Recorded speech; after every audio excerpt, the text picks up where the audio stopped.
అందరికీ నమస్తే. ఈరోజు న్యూస్ అనాలిసిస్ ముందుగా నమస్తే తెలంగాణ పేపర్లో వచ్చిన వార్తలు చూద్దాం. బడుగు రైతే సర్కార్ టార్గెట్, నిరుపేదలపైన ప్రతాపం, పట్టణాల్లో చెరువులు, ట్రాఫిక్ పేరిట కూల్చివేతలు, నిత్యం ఏదో చోట నిర్మాటం అవుతున్న నిర్మాణాలు, బడాబాబుల అక్రమాల వైపు కన్నెత్తి చూడని తీరు, సాకులతో నగరం చుట్టూ బలవంతం భూసేకరణ, 16 నెలలుగా రైతుల కంటి మీద కునుకు కరువు, మరోవైపు అసైన్ భూములపై వాలుతున్న పెద్దలు, సన్న చిన్నకారు రైతులే లక్ష్యంగా భూముల దందా. మార్పు అంటూ అధికారంలోకి వచ్చిన కాంగ్రెస్ రాష్ట్రంలో పెద్ద మార్పునే తెచ్చింది. పేదలను కొట్టేలా పెద్దలకు పెట్టేలా అన్న విధానాన్ని అమలు చేస్తున్నది.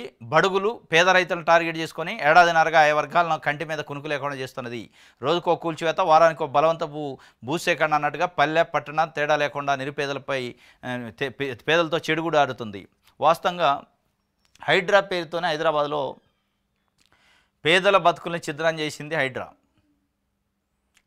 కాకపోతే వాళ్ళు చెప్పేది ఏంటంటే చెరువులను కాపాడడం, ఎఫ్టీఎల్ ల్యాండ్లు కాపాడడం, బఫర్ జోన్లు కాపాడడం అంటున్నాం. ఈ బఫర్ జోన్లు, చెరువులు, ఎఫ్టీఎల్ ల్యాండ్ని కాపాడటం, కబ్జా నుంచి విముక్తి చేయటం కేవలం పేదలు ఇండ్లు వేసుకున్న దగ్గరనే, పెద్దోళ్ళు ఉన్న దగ్గర ఉంది. అనేక మంది ఫామ్ హౌజులు కట్టుకున్నారు, గెస్ట్ హౌజులు కట్టుకున్నారు, రిసార్ట్లు కట్టుకున్నారు. ఒక రిసార్ట్ కానీ, ఫామ్ హౌస్ కానీ, గెస్ట్ హౌస్ కానీ ఇటుక పెళ్ళ కూడా కదలే. కానీ పేదోళ్ళు ఇల్లు కాడికి వచ్చేటాలకి గంటల వ్యవధిలోనే కుప్పగూలిపోతుంది. తినే అన్నంలో కూడా మట్టి పోసిపోయిన పరిస్థితి ఉంది. ఇది వాస్తవంగా పేదోళ్ళే టార్గెట్. అదే హైదరాబాద్ చుట్టుపక్కల ప్రధానంగా శ్రీశైలం రోడ్డు, ఆ పరిధిలో శ్రీశైలం రోడ్డు ప్రాంతంలో, అంటే కొండారెడ్డిపల్లి పోయే ముఖ్యమంత్రి రేవంత్ రెడ్డి గారి స్వగ్రామానికి పోయే దారిలో 100 ఫీట్ల ఒక రోడ్డుని నిర్మిస్తున్నారు. ఆ రోడ్డుకి పేద ప్రజల నుంచి, రైతుల నుంచి భూమి సేకరించారు. ఇట్లా అనేక లగచర్లలో భూమి సేకరణ, 4th సిటీ అని, ఇంకేందో సిటీ అని, ఫ్యూచర్ సిటీ అని, స్కిల్ యూనివర్సిటీ అని, ఇట్లా అనేక రకాల పేర్లతోనే హైదరాబాదు పరిసర ప్రాంతాల్లో చాలా విలువైన భూముల్ని సేకరిస్తుంది ప్రభుత్వం. మొత్తానికి బడుగుల మీద పడ్డది, బడుగుల జీవితాలపైన పడదు తప్ప పెద్దోళ్ళ జోలికి పోవట్లేదు. పేదలను కొట్టు, పెద్దోళ్ళకి పంచు అన్న రీతిలో ఉందని చెప్పి, నిరుపేదలపైన మీ ప్రతాపం అని చెప్పి నిన్న హైదరాబాద్లో జరిగిన కూల్చివేతలపైన ఒక వార్త ఇది. చెరువులను ఆక్రమించారంటూ సామాన్యుడి ఇంటికి కూల్చివేత, ట్రాఫిక్ ఇబ్బందులంటూ చిరు వ్యాపారి రోడ్డును పడిస్తున్న బుల్డోజర్లు, ఏడాదిన్నరగా హైదరాబాద్ నగరంలో నేలకూలుతున్న నిర్మాణాలకు లెక్కే లేదు. గిరిజన రైతులు, పచ్చని పొలాల్లో ఫార్మా కంపెనీలు, దశాబ్దాలుగా రైతులు నమ్ముకున్న భూముల్లో ఇథనాల్ ఫ్యాక్టరీ, అదే జీవనాధారంగా బతుకుతున్న బడుగు రైతుల పొలాల్లో గోశాల, 10 నెలలుగా హైదరాబాద్ మహానగరం చుట్టూ సన్న చిన్నకారు రైతుల రోదనలు. ఈ రోదనలు నమస్తే తెలంగాణ ఇవాళ రాసింది. వాస్తవంగా రోదనలు ఉన్నాయి, కరెక్టే. ఇది దీంట్లో ఏ ప్రభుత్వం ఇదే కథ. ఇప్పుడు నమస్తే తెలంగాణ అంటే బీఆర్ఎస్ పత్రిక. మీరేమైనా తక్కువ చేశారా? మల్లన్న సాగర్ పేరుతోని దాదాపు 14 గ్రామాలను తీసుకొచ్చి ఒక దగ్గర పెట్టారు. R&R గ్రామాలు అంటారు దాన్ని. R&R స్కీమ్లో 14 గ్రామాలు తీసుకొచ్చి ఒకే దగ్గర కుప్పగా వేస్తే వాళ్ళకి తినడానికి తిండి లేదు, చేసుకోవడానికి పని లేదు, ఉండటానికి ఇల్లు తప్ప ఏమి లేదు. ఇల్లు అయితే కట్టించారు. ఇల్లు కట్టిస్తే మరి వాడు ఎట బతకాలి, ఏం పని చేసుకోవాలి? 14 గ్రామాలకు ఉపాధి ఇవ్వడానికి ఏముందాడు ఉపాధి? ఏ ఊర్లో వాళ్ళు ఆ ఊర్లో ఉంటే ఆ ఊర్లో పొలం పనులు అవి ఇవి ఉంటాయి, పనికి పోతారు. మొత్తం గ్రామాలు ఒక దగ్గర ఉంటే పని దొరక్క ఆ R&R కాలనీలలో దాదాపు రోజుకి ఒకళ్ళ నుంచి 2 గుండెపోటుతో చనిపోతున్న పరిస్థితి, మనోవేదంతో చనిపోతున్న పరిస్థితి. ఉన్న భూమిని మల్లన్న సాగర్ పేరుతో గుంజుకున్నారు. ఉన్న ఇల్లు వాకిలు అన్నీ పోయినాయి. ఇక్కడికి వచ్చి పెట్టారు, తీసుకొచ్చి ఒక క్యాంపు లెక్క పెట్టారు. ఆడ ఇల్లు కట్టించారు. వాస్తవమే, ఇల్లు తప్ప ఏం లేదు. చూసుకోవడానికి ఇల్లు, చేసుకోవడానికి పని లేదు. పొద్దున్నెత్తే టెన్షను, ఇల్లు ఎల్లన గడవని పరిస్థితి, వాళ్ళు ఇచ్చిన పైసలు అయిపోయినాయి. ఇది అలా R&R దాంట్లో జరుగుతుంది. మీరేం తక్కువ చేశారు? మీరు చేసింది అదే కథ. పేద ప్రజలను బలవంతంగా లాగి కోర్టులకు పోయినా కానీ వినకుండా, ఎవడన్నా పరామర్శకు పోతున్నా, మల్లన్న సాగర్ బాధితులను పరామర్శించడానికి రాజకీయ పార్టీ నాయకులు పోతున్నా ముందే నిర్బంధంలోకి తీసుకోవటం, హౌస్ అరెస్ట్ చేయటం, ఎన్ని కథలు చేశారు 10 ఏళ్ళు. మీరు ఇవాళ వార్త రాశారు. మీరు చేసిందే వారు చేస్తారు, దాంట్లో తేడా ఉంది. ఎవరు చేసినా మొత్తానికైతే ఏ పార్టీ వచ్చినా పేద ప్రజలపైనే, నోట్లో నాలుక లేని పేద ప్రజల్ని బనాయించే కార్యక్రమం, వాళ్ళ ఆస్తులు గుంజుకునే కార్యక్రమం, వాళ్ళపైన దౌర్జన్యం, వాళ్ళపైన కేసులు తప్ప పెద్దోళ్ళ జోలికి ఎవడు పోడు. ఇది ఒక వార్త. అయితే ఇంకోటి, వ్యవసాయ శాఖ మంత్రి తుమ్మల నాగేశ్వరరావు గారు నిన్న కొన్ని సంచలనమైన వ్యాఖ్యలు చేశారు. రైతు భరోసాలో 2 సార్లు తప్పు జరిగింది. ఇదే విషయాన్ని ముఖ్యమంత్రికి చెప్పిన పొరపాటును ఒప్పుకున్న మంత్రి తుమ్మల ఈసారి ముందుగానే ఇస్తామని వెల్లడి. హుస్నాబాద్లో రైతు మహోత్సవ ప్రారంభ సభలో చెప్పిండు. రైతు భరోసాలో 2 సార్లు ఏం జరిగిందంటే తప్పు జరిగిందట. తప్పు జరగలే, తప్పు చేశారు. తప్పు ఎట జరిగింది అదే జరిగిద్దా? జరగాలంటే ఎవడన్నా జరపాలిగా, జరిపితే జరిగింది. రైతు భరోసా విషయంలో కాంగ్రెస్ పార్టీ తప్పు చేసిన దాన్ని నిన్న వ్యవసాయ శాఖ మంత్రి తుమ్మల నాగేశ్వరరావు గారు చెప్పిండు, కొండ బద్దలు కొట్టి నిజాన్ని నిప్పు లాంటి నిజాన్ని బయటపెట్టిండు. ఆ నిజాన్ని ముఖ్యమంత్రికి కూడా చెప్పినా అని చెప్పిండు. ఆ తప్పు ఏంటంటే 2023 డిసెంబరు 7 నాడు ప్రమాణ స్వీకారం చేశారు. మేము వస్తే 10,000 కాదు 15,000 ఇస్తాం రైతు భరోసా అన్నారు. డిసెంబర్లో రైతు భరోసా ఇవ్వాలి, ఎగ్గొట్టారు. దానికి ఒక సాకు చెప్పారు, అత్యంత ధనికులు ఫామ్ హౌజులు ఉన్న వాళ్ళకి బాగా బడాబాబులకి ఎత్తేస్తాం రైతు భరోసా రైతు బంధుని, దానికి ఒక కమిటీ వేసినాం, అది రిపోర్ట్ వచ్చాక ఇస్తామని చెప్పారు. ఆ రిపోర్ట్ రాలా, కమిటీ రాలే, మళ్ళీ అందరికీ ఇస్తున్నాం. మల్లారెడ్డికి వస్తుంది, పోవాడ అజయ్ కుమార్కి వస్తుంది, బడాబాబులకు 100,000 ఎకరాలు ఉన్న వాళ్ళు కూడా రైతు భరోసా వస్తుంది. అది పోయింది. డిసెంబర్ దాకా కొట్టారు. జూన్లో ఇస్తా 2024 జూన్లో, ఆ జూన్లో ఇచ్చేది విడతల వారుగా ఇచ్చుకుంటూ కొంతమందికి అసలు ఎగ్గొట్టారు. మళ్ళీ డిసెంబర్ 2024 ఇవ్వాల, అది ఇయ్యాటకు కూడా ఇచ్చే పరిస్థితి లేదు. అంటే 2023 డిసెంబర్ దగ్గర కొట్టారు, 2023 డిసెంబర్ దగ్గర కొట్టారు, 2024 డిసెంబర్ కూడా ఎగ్గొడుతున్నారు, 2024 జూన్ది ఇప్పుడు ఇస్తున్నారు. ఇక చూడండి, అంటే ఏదో 2 దఫాలుగా ఎగ్గొట్టిన పరిస్థితి. అందుకే తప్పు జరిగిందంటే తప్పు జరగల, తప్పు చేశారు, అది ఒప్పుకోనుడు ఆయన. ఎందుకంటే సీనియర్ పొలిటీషియన్ కాబట్టి జరిగిందని ఒప్పుకోండు. ఇప్పటికైనా ప్రభుత్వం సరి చేసుకోవాలి దాన్ని. ఇప్పుడు జూన్ వచ్చింది, జూన్ది గడిచింది, 2 కలిపి ఒకసారి వేస్తే అయిపోద్ది. ఒకేసారి వేస్తాం రైతు భరోసా, ఎకరం ఉన్నోడికి 10 ఎకరాల ఉన్నోడికి ఎవరికైనా ఒకటేసారి ఒకటే రోజులు వేస్తామన్నారు.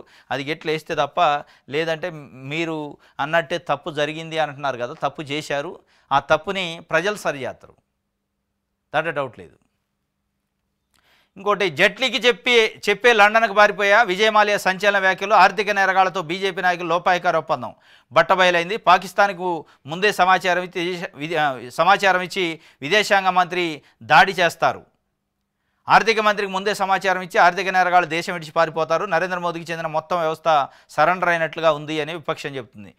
అరుణ్ జైట్లీ అని అప్పుడు ఆర్థిక శాఖ మంత్రిగా ఉండు, మోడీ గవర్నమెంట్లో, మొదటి గవర్నమెంట్లో, ఫస్ట్ 2014లో. అప్పుడు విజయమాల్యా బయటపోయిండు, ఆర్థిక శాఖ మంత్రికి చెప్పే పోయిండట, మొత్తం మీ దగ్గర అన్ని డబ్బులు మన బ్యాంకులో అన్నీ దోసుకొని నేను బయటికి పోతాను, కానీ ఇక నా గురించి బెంగ పెట్టుకో, మాకు ఏదంటే మన ఫోన్లో మాట్లాడుకుందామని చెప్పిపోయిండు. ఏం పడు కాకపోతే ఆయన లేడు, ఇప్పుడు చనిపోయిండు. విజయమాల్యా అసలు ఎపిసోడ్ చూస్తే భారతదేశంలో ప్రజాస్వామ్యం ఎంత పరడ వెళ్తుంది, ప్రజాస్వామ్యంలో పార్టీలు, రాజకీయ పార్టీలు ప్రజలకు ఎంత సేవ చేస్తున్నాయి, ఇట్లాంటి బడాబాబులకి దొంగలకి ఎట్ట సాయం చేస్తుందని స్పష్టంగా తెలుస్తుంది. ఇలా విజయమాల్యా ఇక్కడ బ్యాంకులకి 1,000 కోట్ల రూపాయలు ఎగ్గొట్టి వెళ్ళిపోయిండు, లండన్కి పారిపోవడానికి వీళ్ళంతా సహకరించినట్టు దీన్ని బట్టి పంపించారు. నరేంద్ర మోడీ 2014 ముందు నేను 15 లక్షల కోట్లు స్విస్ బ్యాంకులలో నల్లలను దాచిపెట్టారు, అది అంతా తెచ్చి ప్రజలకు పంచుతా అన్నాడు. అది దేవుడికి ఎరక, అది పంచలేదేం లేదు.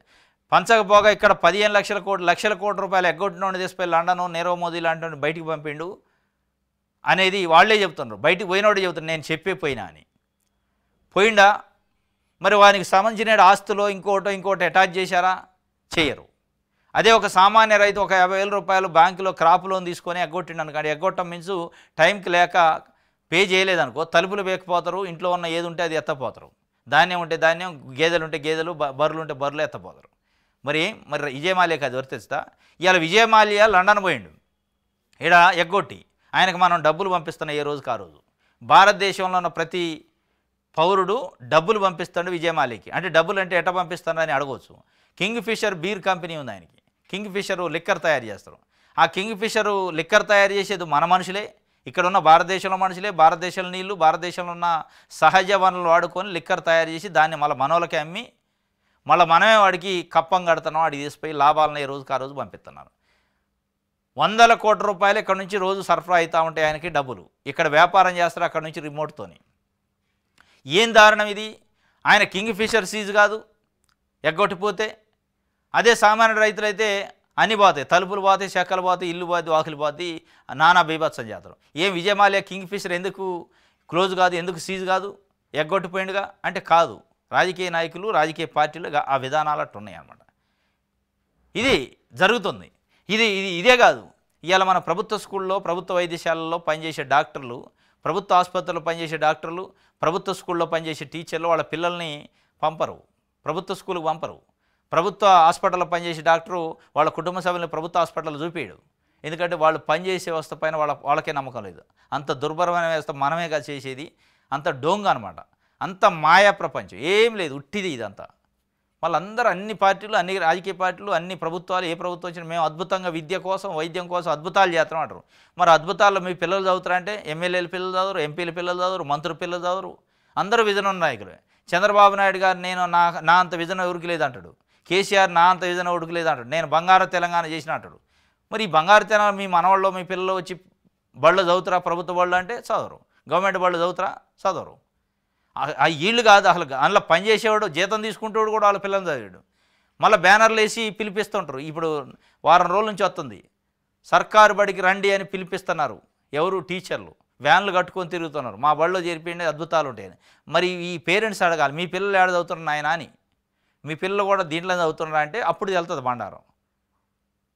ఇదంతా మాయ, ఏం లేదు. పేద ప్రజల బలి.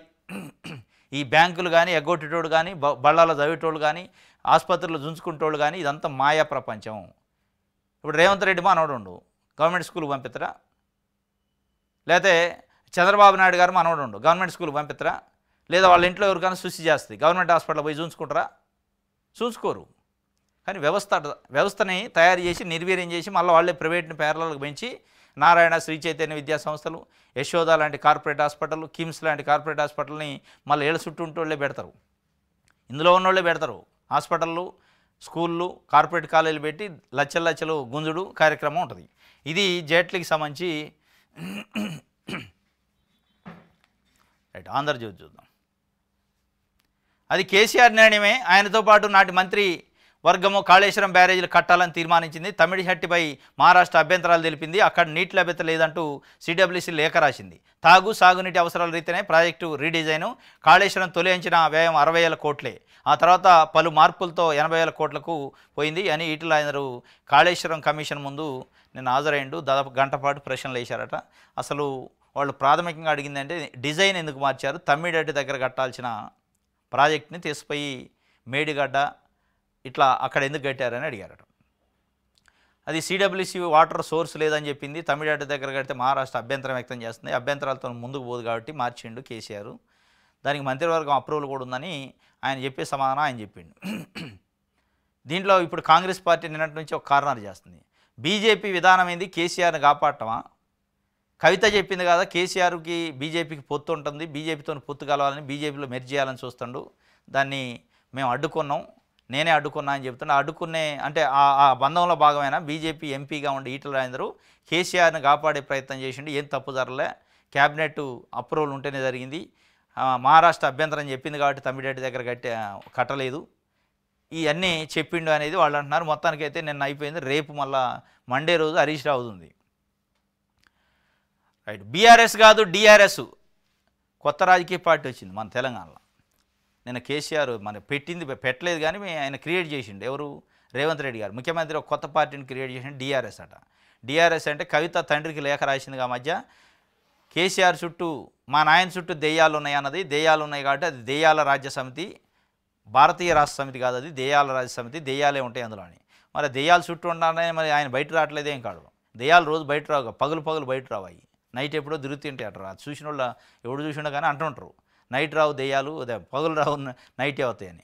మరి అందుకే కేసీఆర్ కూడా బయట కనపట్టలేదా, దెయ్యాల రాజ్య సమితి అన్నాడు. ఇవాళ వాళ్ళు వస్తారు బీజేపీ, మన బీఆర్ఎస్ వాళ్ళు. దెయ్యాల రాజ్య సమితి కాదు, దేవుళ్ళ రాజ్య సమితి. అది అంత దేవుళ్ళు ఉంటారు, దెయ్యాలు కాంగ్రెస్లో ఉంటారు, కాంగ్రెస్కి పట్టిన దెయ్యాన్ని నువ్వే అని వీళ్ళు కారణం. ఈ దెయ్యాలు ఈ పక్కన పెడితే ఏంది, ఇప్పుడు రేవంత్ రెడ్డి వస్తాడు, పటాపటా కేసీఆర్ 4 తిట్లు తిరుగుతారు పోతాడు. అరే నువ్వు అన్న రైతు భరోసా అయింది, నువ్వు అన్న రైతు రుణమాఫీ అయింది, నువ్వు అన్న మహిళలకి 2,500 అయింది, నువ్వు అన్న అనేక హామీల సంగతి ఏంది, పెన్షన్లు పెంచుతానన్నా అవి చెప్పడం. కేసీఆర్ని బండబూతులు తిడతారు పోతారు. నిన్ను మూసిలో గట్టి అందులో వేస్తా, లేకపోతే ఇందులో వేస్తా అని చెప్తా ఉంటాడు. నిన్న వచ్చిండు. అప్పట్లో మాజీ ప్రధానమంత్రి పివి నరసింహారావుకి సెషన్స్ కోర్టు నోటీసులు ఇస్తే కోర్టు ఎదుట ఆయన హాజరయ్యారు. నువ్వు అంతకంటే గొప్పోడువా, గతంలో నన్ను జైల్లో పెడితే పడగొట్టా, ఆ కుర్చీలో కూర్చున్న పట్టుబట్టి నా లక్ష్యం నెరవేర్చుకున్నా. ముఖ్యమంత్రి రేవంత్ రెడ్డి గారు చెప్తున్నా, అంటే జనం కోసం ముఖ్యమంత్రి కాలే మీరు, మిమ్మల్ని జైల్లో పెట్టారు కాబట్టి పడగొట్టి నువ్వు లక్ష్యాన్ని నెరవేర్చుకున్నావు. ముఖ్యమంత్రి కావాలి కాబట్టి అయినవు, ప్రజలకి ఏదో చేయాలని అయినట్టు లేదు. ఇక ఆయన చెప్తుండు పివి నరసింహరావు లాంటి వాడే కోర్టు ముందుకు పోయిండు నువ్వేందని. కొరువు దేయాలు వచ్చాయని జనానికి చెప్పి తరిమి కొట్టించాలి. ఒక్క నోటీస్కే కేసీఆర్ ఆగమాగమవుతుండు. నన్ను జైల్లో పెడితే తొడగొట్టి పడగొట్టా. మూసి పునరుజ్జీవనం చేసి తీరుతా. నన్ను పడగొట్టాలని చూస్తున్నారు. ప్రజలు 10 ఏళ్ళు అధికారం ఇవ్వాలి. టీటీడీ తరహాలో వైటీడీఏ పాలకవర్గం నన్ను పడగొట్టాలని చూస్తున్నాడు. ఎవరు చూస్తున్నాడు? ఆయన ఒక నోటీస్కి ఆయన ఆగమాగం అవుతుంటే ఇంకా నిన్ను పడగొట్టాలని ఏం చూస్తారు? ఆయనదే బాగలేదా? కొడుకు ఒక్కెళ్ళి బిడ్డ ఒక్కెళ్ళి ఆగమాగం సింపిరిగా అవుతుండే. యాడికాడికి సీరియస్ చెత్తకి కడుతున్నారు వాళ్ళు. మళ్ళీ నిన్ను ఏడబడగలుగుతారు. మళ్ళీ లేనిపోయిన లూజ్ మాట మాట్లాడతారు. రేవంత్ రెడ్డి ఏంటంటే ముఖ్యమంత్రి స్థాయిలో చాలా హుందాగా మాట్లాడాలి. నేను రాయి గట్టి మూసిలో పడేస్తా, లేదా పేగులు తీసి మెడలు వేసుకుంటా, ఇది దెయ్యాల పార్టీ, ఇది ఈ పార్టీ, అది ఆ పార్టీ, నేను తొడగొట్టిన, ఇవన్నీ ముఖ్యమంత్రి స్థాయిలో మాట్లాడకూడదు. మీకు మీరే నన్ను పడగొట్టడానికి కుట్రబంతున్నట్టు కేసీఆర్ చాలా బలమైనోడని నమ్ముతున్నట్టే కదా. ఆయన ఎందుకు వెలువేడి చేస్తారు మీరు? ఆయన బాగలేక ఆగమాగం అయ్యి హరీష్ రావుని పిలుచుకొని ఏం చేయాలి కాళేశ్వరం ముందు ఏం చెప్పాలా, బిడ్డ ఎట్లా అంటుంది, కొడుకు ఎట్లా అంటుంది, వీళ్ళిద్దరు సందులు నేను నలిగిపోతాను ఏం చేయాలో తెలియక ఆయన గిలగిల కొట్టుకుంటుండో నీళ్ళల్లోంచి ఒడ్డున పడ్డ చేప లెక్క. నువ్వు ఆయన్ని మళ్ళీ గుర్తు చేసుకొని కేసీఆర్ చూశారా? 10 ఏళ్ళు ముఖ్యమంత్రి చేసిండు, 14 ఏళ్ళు ఉద్యమం చేసిండు. ముఖ్యమంత్రి వరంగల్లో రైతుత్సవం జరిగితే ముఖ్యమంత్రి రేవంత్ రెడ్డి పేరు ఒకసారి కూడా ఉచ్చరించలే. ఆయన 53 నిమిషాలు ఏం మాట్లాడిండు. 53 నిమిషాల్లో ఒకసారి కూడా రేవంత్ రెడ్డి ముఖ్యమంత్రికి ఇట్లా చేస్తాడు అని చెప్పలే. ఇండైరెక్ట్గా చెప్పిన. అది ఉందా రాజకీయం అంటే? మీరు 10 రోజులు 10 సార్లు ముఖ్యమంత్రిగా ఉండి మీరు ఆయన కేసీఆర్ గురించే చెబుతున్నారు. ఆయన అరే పామదల బండి బయట రానోడు గురించి 10 ఎందుకు చెప్తున్నారు అంటే ఆయన మీరు ప్రజల్లో ఇంకా గుర్తింపు వచ్చినట్టు చేస్తారు తప్ప ఏమి లేదు. మొత్తానికైతే బీఆర్ఎస్ పార్టీ పోయి డిఆర్ఎస్ అయిందట.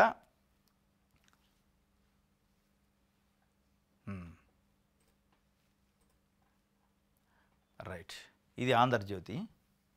దిశ చూద్దాం. రైట్, భారతీయ రాష్ట్ర సమితి కాదు దెయ్యాల రాష్ట్ర సమితి. కేసీఆర్ నీ బిడ్డ ప్రశ్న సమాధానం ఇవ్వు. ఆయన ఇయ్యాడు. ఆయన ఎందుకు ఎత్తాడు?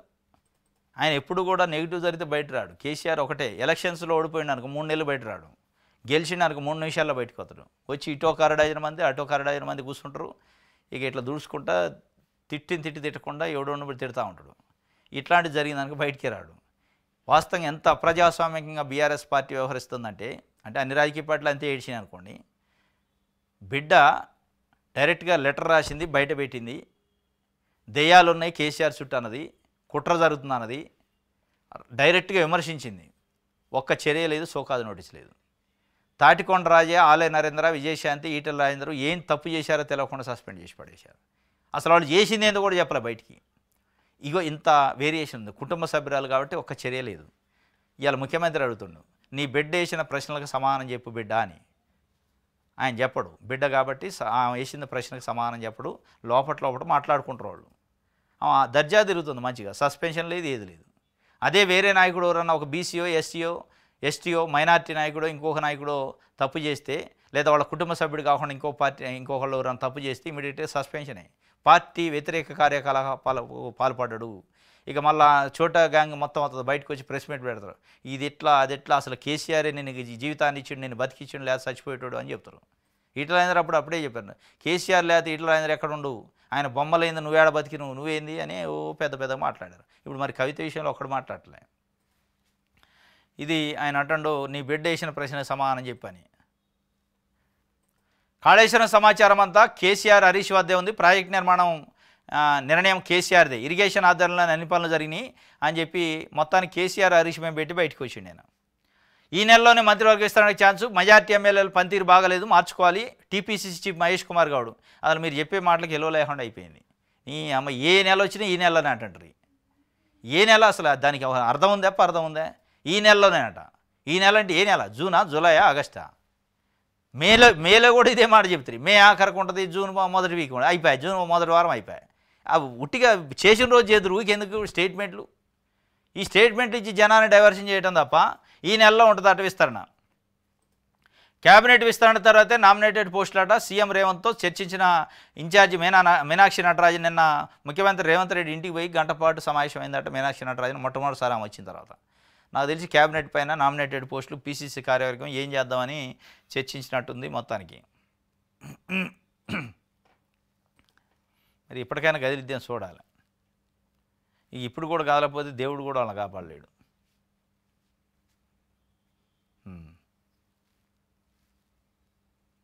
బనకచర్లను అడ్డుకోండి ఎవడొద్దండు. ఈయన రోజు ఒక స్టేట్ బనకచర్లను అడ్డుకుంటాం అని పేపర్లో వేసేది అడ్డంగా పండాలి కానీ పోయి ఢిల్లీలో జంతర్ మంతర్ దగ్గర అడ్డం పండితే మొత్తం జాతీయ స్థాయిలో తెలిసింది బనకచర్లు ఏంది, చంద్రబాబు నాయుడు గారు ఏం చేస్తానని. నువ్వు ఏడ కూర్చొని నేను బనకచర్లను అడ్డుకుంటాను రోజు ఒకసారి సెక్రటరియట్లో కూర్చొని ఓ ప్రెస్ నోట్ ఇస్తే ఆగుతుంది. అది బనకచర్లను అడ్డుకుంటామని ప్రెస్ నోట్లతో ఆగదు, రంగంలోకి దిగాల. ఎందుకు ఆగదంటే అక్కడ ఉన్న ఎన్డీఏ కూటమి మోడీ ప్రభుత్వం చంద్రబాబు నాయుడు గారి ఎంపీల పైన ఆధారపడి ఉంది. ఎట్లాగిద్ది? ఆగాలంటే మీరు తెగించాలా, సొక్కాలు చింపుకోవాలా, పోయి అవసరమైతే పండుకోవాలా.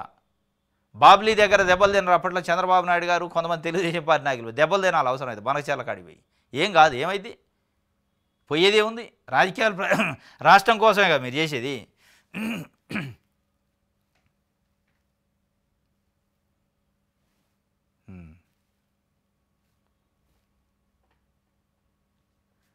కేటీఆర్కి సుప్రీంకోర్టు నోటీసులు పంపిందట. కాంగ్రెస్ ప్రభుత్వం 25,000 కోట్ల అవినీతికి పాల్పడిందని బీఆర్ఎస్ నేత ఆరోపణలు. కాంగ్రెస్ నాయకురాలు ఆత్రం సుగుణ పిటిషన్పై విచారణ. కేటీఆర్కు సుప్రీంకోర్టు నోటీసులు పంపిందట. కాంగ్రెస్ ప్రభుత్వం 25,000 కోట్ల అవినీతికి పాల్పడిందని బీఆర్ఎస్ నేతలు ఆరోపణలు చేస్తే దానిపైన ఆమెను పరువు నష్టం దావా చేసినట్టుంది, పంపారట. సీఎం వస్తున్నారు, పెళ్లి మరొక చోట చేసుకోండి అని తిరుమలాపురంకు సీఎం రాక సందర్భంగా అధికారులు హల్చల్. సభాస్థలికి సమీపంలో జరగాల్సిన పెళ్లిని అడ్డుకున్న వైనం. బెంబేలు ఎత్తిన పెళ్లి పెద్దలు. అప్పటికప్పుడు యాదగిరిగుట్ట కుమార్ని వివాహ వేడుక. యాదాద్రి భువనగిరి జిల్లా తుఫాన్ వచ్చే ముందు వాతావరణ శాఖ హెచ్చరికలు జారీ చేస్తున్నట్టు ఎవరు బయటకు రావద్దు, లోతట్టు ప్రాంతాల్లోని వాళ్ళు ఇల్లు ఖాళీ చేసి సురక్షిత ప్రాంతాలకు తరలిపోవాలి, ఎక్కువ రోజులు దాని ప్రభావం ఉండే అవకాశం ఉన్నందున ఇంటి అవసరాలకు సరిపడా సరుకులు ముందే నిల్వ చేసుకోండి, జాలర్లు ఎవరు సముద్రంలోకి వెళ్ళొద్దు అంటూ ముందస్తు జాగ్రత్తలు చెబుతుంటుంది వాతావరణ శాఖ. అదే తరహాలో యాదాద్రి భువనగిరి జిల్లా తురకపల్లి మండలం తిరుమలాపురంలో శుక్రవారం సాయంత్రం జరిగిన సీఎం రేవంత్ రెడ్డి పర్యటనలో కూడా అధికారులు అచ్చం ఇలాంటి హడావుడి చేశారు. ఇక్కడ సీఎం సభ ఉంది, మీ వివాహం చేసుకోవద్దు, సీఎం సభకు వచ్చే జనాలతో ఇక్కడంతా రద్దీగా ఉంటుంది, మీ పెళ్లి తంతు వేరే చోట మార్చేయండి అంటూ అధికారులు హుకం జారీ చేసిన తీరును సర్వత్రా చర్చనీయాంశంగా మారింది. ఆలేరు నియోజకవర్గం తురకపల్లి మండలం తిరుమలాపురం స్థానిక ఎమ్మెల్యే ప్రభుత్వ వైపు బీర్ల ఐలే పుట్టినరోజు సందర్భంగా రేవంత్ రెడ్డి శుక్రవారం పలు అభివృద్ధి పనులకు శంకుస్థాపన చేశారు. సీఎం బహిరంగ సభ కోసం ఏకంగా 50,000 మంది జనాన్ని తరలించాలన్న ఎమ్మెల్యే ఆదేశాలతో అధికారులు వ్యవహరించిన తీరు తీవ్ర విమర్శలు పాలవుతుంది. ఇది సీఎం వస్తున్నారు, పెళ్లి వేరే చోట చేసుకోండి. పెళ్ళి అంటే ఏంది, ఒక 15 రోజుల ముందే కార్డులు ప్రింట్ అవుతాయి, పలానా దగ్గర పెళ్ళి ఉంది పలానా టైంకి రండి అని అందరికి బంధువులకి స్నేహితులకి పంచుతారు కార్డులు. నువ్వు అప్పటికప్పుడు వచ్చి ఇంకో గంటలో పెళ్ళి ఉందనగా పెళ్లి మండపం మార్చుకోండి అంటే ఆత్మాభిమానం ఉండదు వాళ్ళకి. ఏ ముఖ్యమంత్రి వస్తే ముఖ్యమంత్రి సభ ఇంకో దగ్గర పెట్టుకోండి, ఇక లేదా జాగాడ అక్కడనే ఆయన పెళ్లి పెట్టిన కూడా కాడ కాకపోతే ఇంకా లేదా. ఇదే ముఖ్యమంత్రి రేవంత్ రెడ్డి గారు ముఖ్యమంత్రిగా ప్రమాణ స్వీకారం చేశాక 2-3 రోజులకి ఒక ప్రకటన ఇచ్చిండు. హైదరాబాద్లో కానీ ఎక్కడైనా నేను కాన్వాయ్ పోతుంటే అసలు నాకు ఆపొద్దు, కాన్వాయ్ని అంటే పబ్లిక్ని ఇబ్బంది కలిగించకుండా సామాన్య ప్రజల లెక్క నన్ను పోనీయండి అన్నాడు. నన్ను పోతుంది అది, మళ్ళీ ఇప్పుడు ట్రాఫిక్ ఆపుతూనే ఉన్నారు. ఇదంతా ఉండగానే ఆ ప్రకటనకి విరుద్ధంగా ఇది చూడరాదు. హైదరాబాద్లో కాదు, ఏమన్నా ఊర్లో బొచ్చెడ జాగా ఉంటుంది, ఆ పెళ్లి జరిగే కాడనే పాపం వాళ్ళు ఏదో పెళ్లి ముహూర్తం పెట్టుకున్నారు, ఆడపోయి ఆపారట. సీఎం వస్తుంటే పెళ్లి ఆపండి ఇంకో దగ్గర పెట్టుకోండి అంటే పాపం వాళ్ళు దేవుడు అంటే అప్పటికప్పుడు తీసిపోయి యాదగిరిగుట్టలో పెట్టుకున్నారట. ఇట్లుంటుంది మన రాజకీయ నాయకులు చెప్పేదానికి చేసేదానికి. హైదరాబాద్లో సిగ్నల్స్ బంద్ చేసి జనాలను ఆపొద్దు, నా కాన్వాయ్ వస్తున్నా సామాన్య అందరూ ట్రాఫిక్లో పోతున్నాడు, ఇవాళ ఎక్కడెక్కడ ఆపుతూనే ఉన్నారు. కానీ ఆయనకు తెలుస్తూనే ఉంది కానీ మాట్లాడు. ఇదంతా డైలాగులు ఏంటంటే సినిమా డైలాగులు, ఏదో అట్లా మాట్లాడతారు, జనాలు మెచ్చుకోవాలి, చర్చ జరగాలని. ఒక్క నోటీస్కే ఆగమవుతున్నారు. కాళేశ్వరం కమిషన్కు జవాబు చెప్పకుండా మాపై ఎదురుదాడి చేస్తున్నాడు. కేసీఆర్పై సీఎం రేవంత్ రెడ్డి ఫైర్. అసలు ఆయన బయటికి రాడా, ఎదురుదాడి ఇప్పుడు చేసిండు. ఆయన బయటికి రాడా ఇంతవరకు, రజతోత్సవాలకు వచ్చిండు మధ్యలో, ఇంతవరకు బయట రాలే. ఏం ఆగమైంది, ఆయన ఏం ఆగమైంది, పురుషత్తుకోండి మీరు ఆగమవుతున్నారు. ఆ నోటీస్ పంపితే ఏమవుతుందని మీరు ఆగం అయ్యి కాళేశ్వరం కమిషన్ 400 పేజీలతో రిపోర్ట్ తయారు చేసి సబ్మిట్ చేయడానికి రెడీగా ఉంది. ఆ సందర్భంలో ఇంకా రేపో మాపో తీసుకొచ్చి గవర్నమెంట్కి ఇవ్వాలా పీసీ ఘోష్ గారు. ఓరు నాయన నీ రిపోర్ట్ ఏంది, కేసీఆర్కి నోటీస్ ఇవ్వకుండా రిపోర్ట్ ఇస్తే ఇక మా పరువు బజార్లో పోద్ది, అది నువ్వు ఏమి ఇన్వెస్టిగేషన్ చేస్తావు కానీ నోటీస్ ఇచ్చి పిలిపి ఫస్ట్ అని ఆ నోటీస్ని ఆపారు. ఇక మీరు ఆయన ఆయన ఏం ఆగం అట్లా పురుషత్తుకు కూర్చుండు, ఏం జరిగిద్దా అని చూస్తాడు. ఆగం కావడానికి ఏముంది, మీరు చేసే ఘనకార్యాలు. ఇప్పుడు ఫార్ములా ఈ రేస్ కేసు అంటే కేటీఆర్ని ఏదో అరెస్ట్ చేస్తారు, ఇది అది అని అలిచేది. ఏది ఆయన తొడెం కూడా వాళ్ళే, పై తొడెం కూడా వాళ్ళే. కాబట్టి ఈ బీఆర్ఎస్ వాళ్ళు మీరు పెట్టే కేసులు నోటీసులను వాళ్ళు ఉల్లిగడ్డ పొట్టు ఉంటుంది కదా పైది, ఆ పొట్టు కింద చూస్తున్నారు. ఒకటి పొట్టు ఊడిపోయిందని ఏమైనా వచ్చేది ఉందా? ఈ నోటీసులతో ఏమన్నా వాళ్ళు తిన్న ఏమైనా తీసుకొచ్చి ఖజానాలు కలుపుతారు? ఏముండదు, ఉట్టిదే. ఇదంతా హైప్ అనమాట. వణికిపోతుందట, ఆగమాగం అవుతుండట. ఆయన ఆడ ఆగమైనట్టు కనపట్లే, ఆయన చాలా లైట్ తీసుకుంటుండు. రైట్, ఇది వెలుగు. సాక్షి చూద్దాం. 10 ఏళ్ళు పగ్గాలు ఇవ్వండి, తెలంగాణను దేశంలోని ఆదర్శంగా తీర్చిదిద్దడమే నా కర్తవ్యాన్ని సీఎం రేవంత్ రెడ్డి చెబుతుండు. 10 ఏళ్ళు ఇవ్వాలట. 5 ఏళ్లతో ఫస్ట్ చెప్పరాదు. ఇప్పుడు 5 ఏళ్ళు ఇచ్చారు, 18 నెలలు అయింది. రైతు రుణమాఫీ ఏంటి, సగం సగం చేతి వదిలేతి. రైతు భరోసా ఎవడికి వస్తుందో ఎవడు రావట్లేదో ఆగమాగం. ఇక 10 ఏళ్ళు ఇస్తే ఇది ఉంటుందా తెలంగాణ అని ఇవాళ రైతులు అనుకుంటున్నారు. రైతుల్లో తీవ్రమైన వ్యతిరేకత వచ్చింది. స్వయంగా వ్యవసాయ శాఖ మంత్రి చెబుతున్నారు రైతు భరోసా విషయంలో 2 సార్లు తప్పు జరిగింది, వాస్తవమే అని చెప్పి. మనకి బయట చెప్పట్లేదు. క్యాబినెట్ మంత్రులు బాహాటంగానే సీనియర్లు అయితే ఇది కరెక్ట్ లేదు, చాలా తేడా ఉంది, జనాలలో వ్యతిరేకత వస్తుందని కూడా చెప్తున్నారు. మళ్ళీ నాకు 10 ఏళ్ళు ఇవ్వండి, నేను సస్యం చేస్తా, 5 చాలదు నాకు అంటే 5 ఏళ్లలో ఏం కాదని దాని అర్థం. ఇంకా నెక్స్ట్ మళ్ళీ ఇస్తే నేను చేస్తా అంటాడు. ఈసారి ఈ జనాలు ఏం చూస్తారు, మళ్ళీ నా నాయన నువ్వు మళ్ళీ నీకు ఓట్లు వేసి మేము గెలిపిస్తాము అని జనాలు రెడీగా ఉన్నారు. తప్పు చేసినాం అంటున్నారు పబ్లిక్. ఇలా కాంగ్రెస్ పార్టీకి ఓటేసి తప్పు చేసినాం కేసీఆర్ మీద కోపంతోనే అని. వీళ్ళ సందట్ల సడి ఏమైనా బీజేపీ వచ్చేటట్టు ఉంది, సందులో దూరేటట్టు ఉంది. ఇప్పుడు బీజేపీ వాళ్ళు మంచి కాము కూర్చొని చూస్తున్నారు. ఆ ఇద్దరికీ అంతా తెలుసు, ఆర్థిక మంత్రిగా నా పాత్ర పోషించా, క్యాబినెట్ నిర్ణయంతోనే కాళేశ్వరం అప్పటి సీఎం కేసీఆర్ ఆదేశాలను పాటించాం, రీడిజైనింగ్కు క్యాబినెట్ సబ్ కమిటీ సిఫార్సు చేసింది అని చెప్పి ఆ ఇద్దరి మీద పెట్టిండు. ఈయన ఈటెల రాజేందర్ ఆర్థిక శాఖ మంత్రిగా ఉండు. ఆ ఇద్దరే నాది ఉంది, వాళ్ళిద్దరు ఒకటి మామాలుడు, వాళ్ళు ఏం పంచుకుంటారో ఏం కథో ఏదైనా ఉంటే వాళ్ళకి తెలుసు, నాకు తెలియదని సింపుల్గా తప్పించుకోండు. కేంద్రం అండతో ఏపీ జలదోపిడి, మన అభ్యంతరాలను పట్టించుకోవడం లేదు. మరి పట్టించుకోవట్లేదు అంటే ఆపుతున్నట్టు. మన అభ్యంతరాలను అలా పట్టించుకుని నాదులు లేదంటే నేను అడ్డం పడతా అని మీడియాలో చెప్తుంటే ఇవన్నీ కాగితం పుల్లు అన్నట్టు. ఈ కాగితం పుల్లు ఏం చేయాలా, అవసరమైతే బనకచర్ల కాడికి పోయి అడ్డం పండుకోవాలా మంత్రులంతా పోయి, లేదంటే జంతర్ మంతర్ దగ్గర అన్నం తినకుండా పండుకోవాలా. ఇక అన్నం తినకుండా పండుకుంటే అప్పుడు నిరారదీక్ష చేస్తారు, శస్త్రభక్తులని ఉడని వచ్చేవని చెప్తాడు. నువ్వు ఏం లేకుండా కాగితాలు రాస్తే ఓడి పట్టించుకోడా, కాగితాలు రాస్తే పట్టించుకున్నాడు ఢిల్లీలో ఓడలేడు. మొత్తం దాడి చేయటమే, పోయి నిరసన దీక్షలు చేయాలా, ఉట్టుటికి చేస్తే ఎవడు పట్టించుకుంటాడా.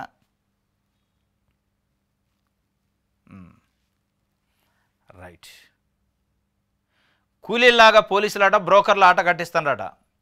మారువేషాల్లో నేరగాళ్లకు చుక్కలు, ఎస్పీ డైరెక్షన్స్, పోలీసులు యాక్షను. ఆదిలాబాద్ జిల్లాలో దళారులు దగాకు ఆపరేషన్, 9 మండలాల్లో ఏకకాలంలో స్పెషల్ డ్రైవ్, 34 మంది దళారులు అరెస్ట్ అయ్యారట. ఈయన పోలీసు ఆయన రికార్డు చేసుకుంటుండు.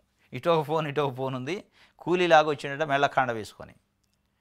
ఈ దళారులు తయారయ్యారు పాపం, శ్రమ దోపిడీ, పనిచేసేది కూలీలు, మధ్యలో ఈ బ్రోకర్ గాళ్ళు ఉంటారు.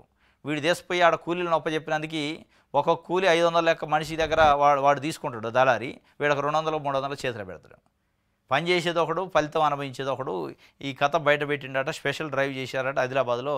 చాలా అద్భుతమైన పని చేసిండు, మామూలు పని కాదు ఇది. చూద్దాం 5వ పేజీలో అట యాడ, ఇది 4. ఇప్పటికే బ్యాంకుల్లో ఉన్న అప్పు తీర్చి మళ్ళీ ఇప్పిస్తామంటూ రైతులను మోసగిస్తున్న దళాలకు పోలీసులు చుక్కలు చూపించారు, వారి ఆట కట్టించారు. మారువేషాల్లో నిఘా వేసిన పోలీసులు చివరకు మోసగాళ్లను అదుపులోకి తీసుకున్నారు. ఆదిలాబాద్ జిల్లా ఎస్పీ అఖిల్ మహాజన్ ఆదేశాల మేరకు పోలీసులు మారువేషాల్లో ప్రత్యేక ఆపరేషన్ నిర్వహించి రైతులను దగా చేస్తున్న 34 మంది దళారులను ఆట కట్టించారు. ఆదిలాబాద్ జిల్లాలో కొందరు బ్యాంకు లోన్లకు సంబంధించిన బ్రోకర్లు, బ్యాంకు లోన్లు ఇప్పించే బ్రోకర్లు. ఆదిలాబాద్ జిల్లాలో కొందరు దళారులు రైతుల అమాయకత్వాన్ని, ఆర్థిక అవసరాన్ని ఆసరాగా చేసుకొని భారీగా మోసం చేస్తున్నారు. బ్యాంకుల్లో అన్నదాతలకు ఉన్న అప్పులను చెల్లించి కొత్త రుణాలు ఇప్పిస్తామంటూ వారి నుంచి 5,000 నుంచి 10,000 వరకు అక్రమంగా దండుకుంటున్నారు. ఏటా బ్యాంకులు రైతులకు 7% వడ్డీతో పంట రుణాలు అందజేస్తుంటాయి. ఒకవేళ ఏడాదిలోపు అప్పును తిరిగి చెల్లిస్తే వడ్డీలో 3% బోనస్ లభిస్తుంది. అంతేకాకుండా 20 నుంచి 30% రుణాన్ని పెంచి కొత్త అప్పులు కూడా ఇస్తాయి. ఈ ప్రక్రియను తమ లబ్ధికి వాడుకుంటూ దళారులు రైతులు పాత అప్పులను చెల్లించి కొత్త రుణం ఇప్పించి ఆపై వారి నుంచి వేలాది రూపాయలు కాజేస్తున్నారు. ఈ నేపథ్యంలో దళారుల చేతులు మోసపోయిన ఓ రైతు నేరుగా ఎస్పీ అఖిల్ మహాజన్ కలిసి తన దీనగాథను వెల్లడించారు. దీంతో తక్షణమే స్పందించిన ఎస్పీ ఆదిలాబాద్ జిల్లాలోని గుడిహాత్నూరు, ఉట్నూరు, నారూరు, నార్నూరు, బేలా, మావాల, ఇంద్రావెల్లి తదితర మండలాల్లో అన్నదాతలను మోసగిస్తున్న దళాలపై మారువేషాల స్పెషల్ డ్రైవ్ ఆపరేషన్ నిర్వహించాలని ఆదేశించినట్టు రంగంలోకి 15 బృందాలు పోయి కూలీల వేషంలో పోతున్నారు రైతుల దగ్గరికి. పోయే దళాల దగ్గర పోయి మాకు కూడా లోన్ కావాలా, మాకు పలానా బ్యాంకులో లోన్ ఉంది, దాని నాకు మళ్ళీ అంటే కొత్తగా ఇప్పించడం అది డిలే అయింది కదా, డిలే ఫీజులు అవి ఉంటాయి కాబట్టి వాళ్ళు బ్యాంకు వాళ్ళే సతాయిస్తారు, నువ్వు టైంకి కట్టలేక నీకు లోన్ రాదని. వీళ్ళు పోయి ఫైర్ చేసి ఇప్పిస్తారు, ఇప్పించాక వచ్చిన డబ్బులలో నొక్కేస్తారట. ఇది ఒక పెద్ద దందా నడుతుంది, కూలీలాగా పోలీసులు వేషం వేసుకొని పోతున్నారట. ఇది ఆంధ్రప్రభ సంబంధించి. ఎస్, ఇది ఈరోజు న్యూస్ అనాలిసిస్. రేపు తాజా వార్తలతో తిరిగి కలుసుకుందాం. Thank you.